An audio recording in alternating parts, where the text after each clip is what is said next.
Yan po mga kalbularyo, mayroon tayong konting tips na ibigay po sa inyo o share po sa inyo. So mayroon tayong unit ngayon, isang Toyota Wigo. So ang naging problema lang po nito ng may-ari ay yung lock unlock. Yan, so gagana naman ang lahat na doors dito. Alright, so nang gagamitin na natin ang ating remote control, i-press po natin to ang lock. Yan. So hindi siya mag-lock. Pero nang i-try na nating i-manual rito, ayan o, at i-press natin ang unlock. Alright, so gagana naman siya.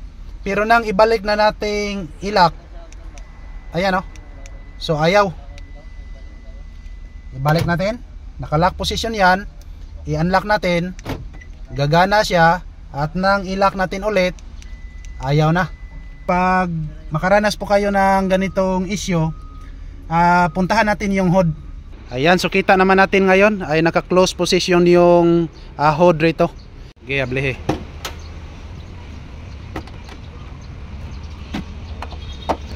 Ayan, so unang-una po ay tingnan po natin rito. Ito po ang switch sa HOD.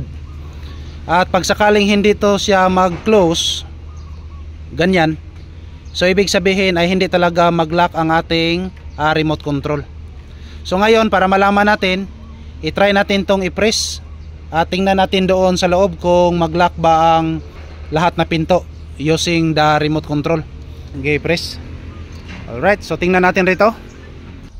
Ayan, so i-try natin i-unlock, unlock, lock ulit. I-try natin i-unlock. Ayan, so lock ulit.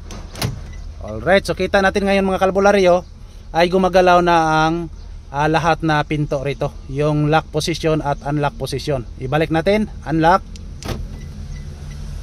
lock. Alright, so ganyan lang po. Pag makaranas po kayo ng ganito, dapat ito ang ating unang titirahin. So ngayon, ang ginawa ko rito ay naghanap lang po ako ng rubber. At pagkatapos nyan, gumamit po ako ng shoes glue.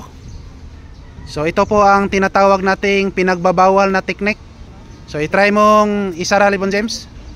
I-close mo yung HOD.